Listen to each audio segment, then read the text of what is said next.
So on the same day, I went to Fabtech in the morning, which is like industrial type machinery and even smaller machinery, tools, saws, and different things. From there, I went to play a couple hours of the new Xmen game, and then at night, I got to go see Creator and Testament.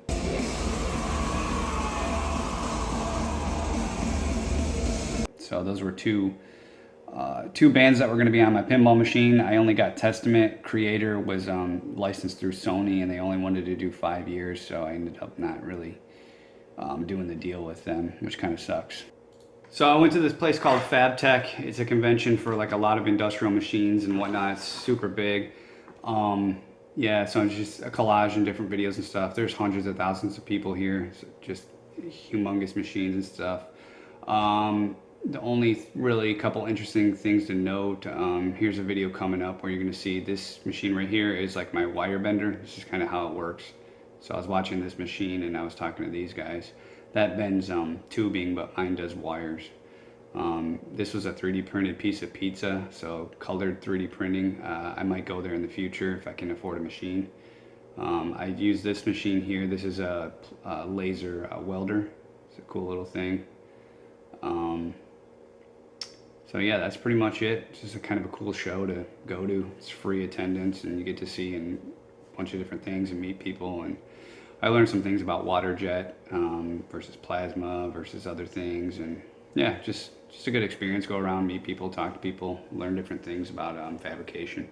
Now, one of the companies I met at Fabtech, I think they were Chinese or Japanese, but the guy had mentioned that you know, when I said, oh, yeah, I do pinball manufacturing, he said, oh, yeah, we've sold a couple machines up in Benton, Wisconsin, Spooky Pinball. So he knew them right away. And I had watched one of their factory tour videos, and I paused it, and I saw it's an industrial-sized laser cutting machine. So Metallica came out. That looks like a really cool remaster of the game. Just a quick note of a story. I've told this before. When I talked to Megadeth to do a game themed as Megadeth, he had mentioned something with Stern and Metallica, something like they just didn't like the game, or they just didn't like something with the experience. And I think now is what you see is what it was. I think they wanted something more like mature and metal themed. They didn't want this whole cartoony like bubble style I don't know, I call it like bubblegum font on the side and just like cartoony, sparky and stuff. So you can see the difference here. I mean, this looks like a super, you know, heavy metal pinball machine. So I finally took the initiative to fix my Foo Fighters auto plunge issue. So when you plunge the ball, God, almost like 80% of the time it misses. So it's supposed to plunge up and do this wrap around the back and come around. And I finally took a look at the issue because I had read somewhere that there was a fix for it. So if you actually look at this bracket, it's adjustable. So let me pull up the image here. So if you look, there's a tiny little spot here that's red. You can see that's actually, it's cut through. And this piece can slide left and right. And with that, it's attached to that ball, the wall guide right there for the ball. So as the ball hits it, it keeps pushing it further and further up away, and it makes the ball kind of go in a completely different trajectory.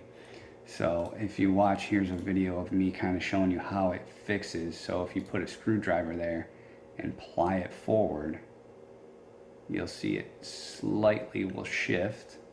See that little bit of shift there? And then you re-screw that nut back down.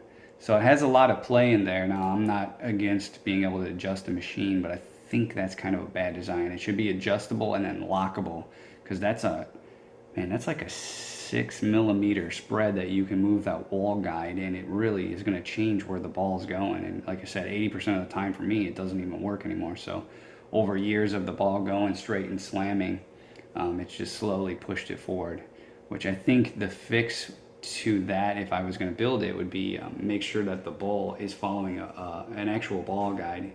If you notice the shooter lane, there's a lot of wiggle room where a ball can be here and it can slam and move like this a little bit. It's not super tight and pushes straight. So if it were to push it straight, it'd probably nicely follow that guide more.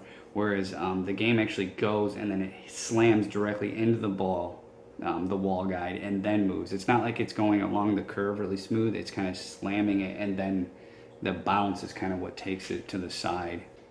So what's good about the area that I live in is right around Central Florida. There's a ton of pinball machines. I think if you count them all up, there's over 200 different machines around the area, across maybe 5 or 6 main places you can go to. So I went up the other day to a place called Cafe One. It's in Ormond Beach. Never been there before. It's a little cafe diner. They're actually expanding. They have a couple pinball machines in there, maybe like 8 or 10, and they're going to expand, I think, in a month or two to a full size arcade. That's not just for like from 10 to 2 p.m. Just for lunch. That's what they are now. Anyway, they had the new Avatar. They had Looney Tunes, and they had the barbecue challenge. So just a couple notes. I'm very into, again, animated mechs and stuff. Like Stranger Things is a super cool game, I think. I wish I had more, but that mech is like, in your face, tells you what to do, and it's a cool mech. I think Sparky, Metallica, it's animated, and it never gets old for me to hit that mech in Metallica. Avatar just doesn't really have a main mech, so I knew kind of going into it I was going to be like, So I only got a couple games on both Avatar and Looney Tunes. I will just say, like, from a design perspective, right away it says press the action button to lock in your skill shot. The wording there, I think, matters. It should say press the action button to cycle, or it's something like that, because every time you press it, it switches the skill shot, and then it says on the thing, it says shoot the purple shot. So I'm hitting the button and I'm like, I can't tell what the purple shot is because all the LEDs are flashing.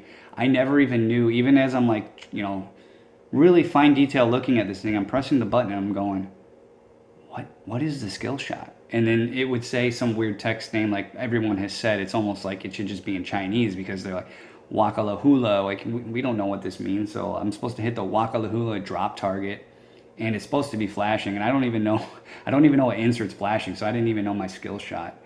So they should update that if someone's reading this. Go in there and change that. The secondary flipper shot. So you hit I think it's the vertical up kick, kicks the ball up, and then it comes around to the secondary flipper on the right.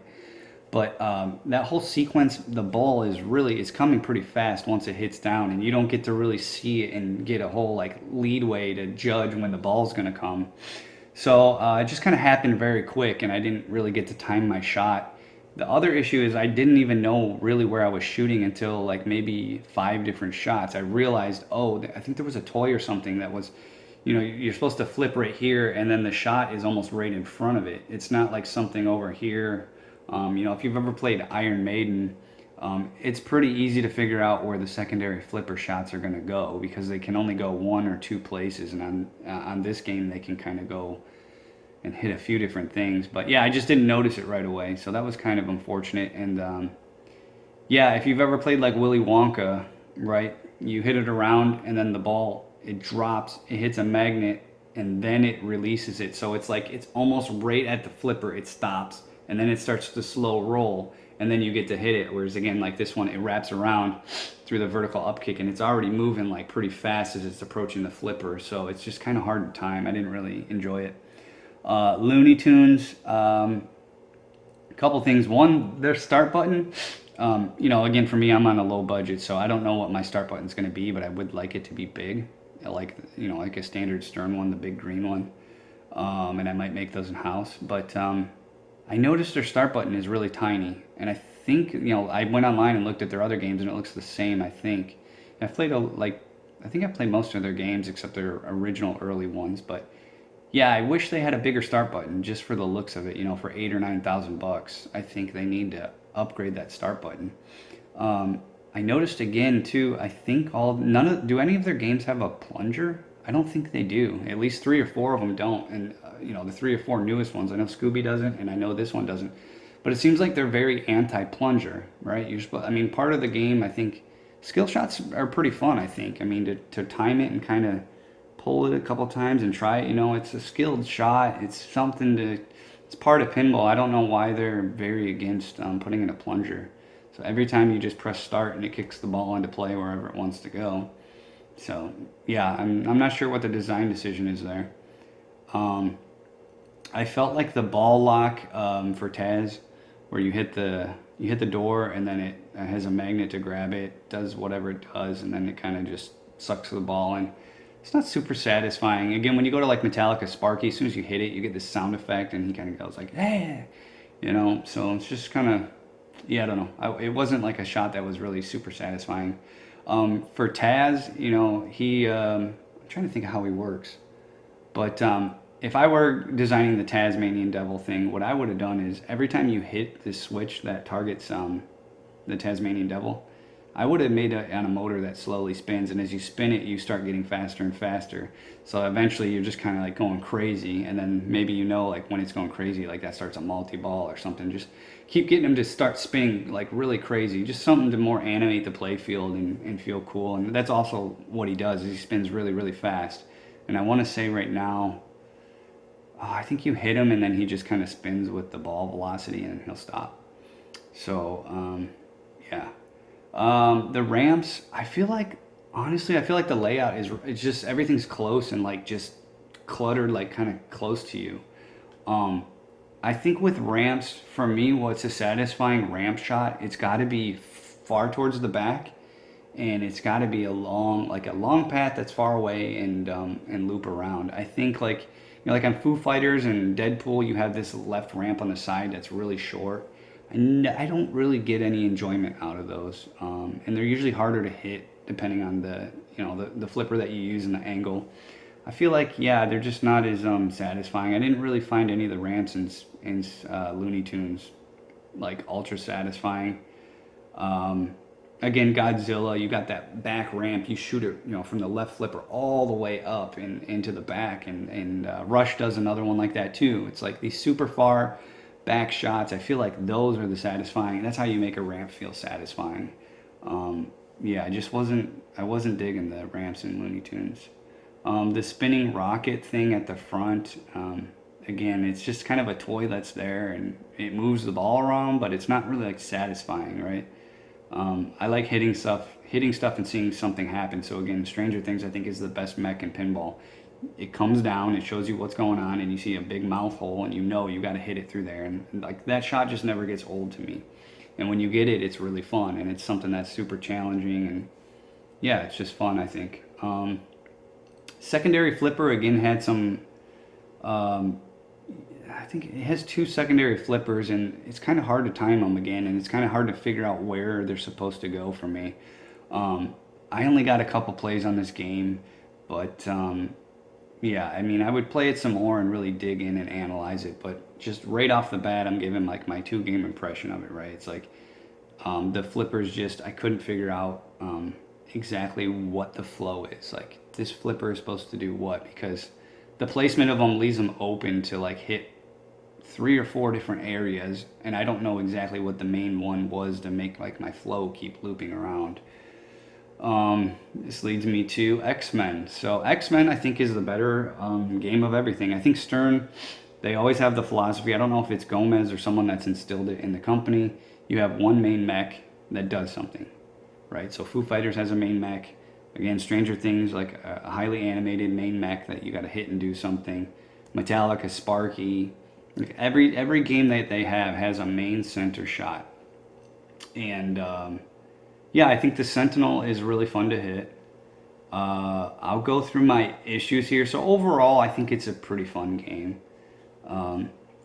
There's some things I would change, and I'm going to go through the issues that I saw that I actually had that were actual issues with the game. So for one, I don't know why the action button will flash on this game, and there's other games that do this too by Stern, which one I can think of is Rush, and the other I think is Venom. I think Venom, eventually you can do something with the action button when it flashes, but by default, like, it just kind of flashes, and I'm so used to, like, if something's flashing and I hit the action button, it's supposed to do something. And on those games, like, again, like Rush, you can slam it, and it just doesn't do anything. It's a visual thing.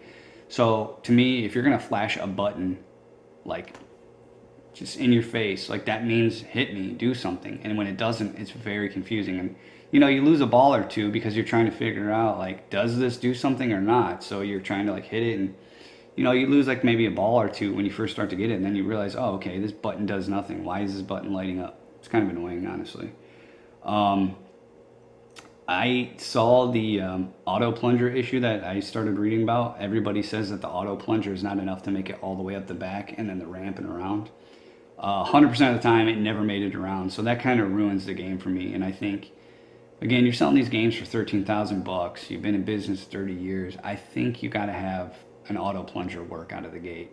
I don't know the excuse there. They could probably put a different coil if they need more strength, or I don't know. Again, when 100% of the time it doesn't work, and other people online, it's the same experience, and these games are all set up different angles and different playfield pitches. I just feel like I don't know. I don't know what's going on there, and I don't know what the fix is going to be unless they tell you to swap out a coil and resolder in a new coil. So yeah, the danger room, man, that was the worst part of the game, honestly. I don't know if people like that or not, but to me it was like a chore. Anytime I got over there, it was just kind of like, that flipper's so small, it's just kind of like, you don't get to really like judge it and like, hey, I focused and hit a shot. It's more like just kind of like hit it and keep the ball alive, and then when you can kind of get control, you can hit it up the ramp and get out. But it wasn't really satisfying even when I got the shot. So again, I think it felt like a chore, and I think most of my ball drains, or around 50% of my ball drains, actually came from the danger room. So I was just like, that right there, I wouldn't buy the game just off that if I was thinking about it. I don't know what else they could have done there, but yeah, man, I hated the danger room so much, honestly. The offset flippers, they're not really moved that far that I didn't even notice it, honestly, so it's not an issue. The crossover loop, the one that like loops and then crosses over the playfield and loops like a figure eight, it's okay. I don't know. I think other people like it more than I do. Again, I like to see something and hit action rather than just like a ball going around in orbit or something. It's cool, but I don't think it's anything ultra special or anything. Again, the game overall still feels good. It's still a Stern. I say it all the time, Stern is the best pinball company. Their flippers feel different even on the new Avatar.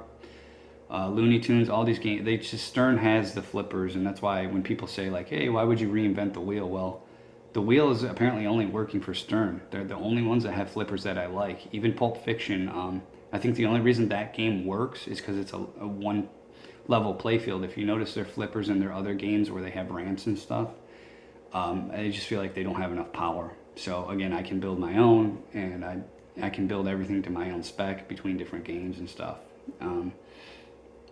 I got a stuck ball in the mouth like 3 times in about an hour to an hour and a half of play. So it's something that you don't know if internally they ever got that. It's not something you can really hold them to. Maybe nobody else gets it, and I'm just lucky that it's happening to me. But yeah, it sucks because the ball gets stuck there, and then the Sentinel has to come down, and then it resets, comes up, and reopens its mouth. So there's like a period where that shot's not even available to me for like 4 seconds. So that kind of sucks. The actual main issue I had with Xmen though is there's the ball guides for the flipper. It's really weird. I'll call it flipper bounce is what I'm going to call it. So let me pull up my photos of it here so you guys can see it. So if I zoom in here and look at the ball guide, you see this metal right here? It almost looks like if you just follow the path of that piece of metal that's laser cut, it's gonna run right into the flipper rubber. And that's what I was noticing. If it was going really fast, you didn't quite notice it, but anything less than like a 90% speed that you would get through there, I would notice that the ball was like bouncing. So it'd come around the in lane and then bounce, and then I'm not even hitting it with my flipper. It's already above the flipper, so it like comes down like this, and then it gets a little bit of bounce, and then it's coming this way, and then I'm hitting it over there. Instead of it hugging the flipper and then going, it's coming up here, it's doing a bounce, and then I'm hitting it. And I was playing this game again. This game I put like maybe 15 plays in, maybe 15 or 20, and I felt it, and I felt it on the left side too. I think I have a photo here. Let me show you. The left side is a little bit different. So this side, it's actually not a laser cut wire. It's not a laser cut ball guide for the inlane here. It's actually a wire, which is kind of weird that they did that instead of just cutting it. But this one I noticed it really bad, and then I started noticing on the other side. So again, it would hit this wire on the side, and then it would bounce. And I went to some other games at this arcade, and I just started looking at them and taking photos because, from it's easier to see with your eye, but even in the photos, I feel like when you look again, so here's the Xmen game, and then if you look at okay, here's Foo Fighters. You see it comes out just a little bit more, it looks like. And then here is, this is John Wick. And if you zoom in again, it looks like it's like 2 or 3 millimeters to the left. And it allows the ball to kind of roll and then come down and hit the flipper. I don't know. Yeah, I just don't know. I don't know if anybody else feels this or what, but I felt it for the hour that I played so much that I started to look at other games and I go, well, these do actually look different. So I'm not sure if I'm crazy or what, but I felt it, and I think looking at those other games, it kind of confirmed in my brain that I wasn't just making it up. So you guys let me know if you watch this and you have a thought about it. Just a couple other things too. So if you look right here, they actually put a sticker on this at this arcade to let people know how to start the game, and it covers up all the game rules. So I've always said this from the beginning, those game rule stickers just don't really help you or do anything. And then here, now you don't even know how to play the game at all because they covered it up. One other thing I noticed too is just playing different games. I feel like the switches when they get installed, they can be off by quite a bit. And here's a photo right here where you can kind of see, I don't know if this is intentional in a lot of the games, but they'll put the stand-up targets next to a wall guide. And as the ball come around, it'll click the switch and bounce off the trajectory. And I don't know if that's intended or not, but in some games, even the same switch will be off or bent, like to the left or right. So it changes kind of how the whole game feels just by those not being, hard set and, set exactly for the stand-up targets.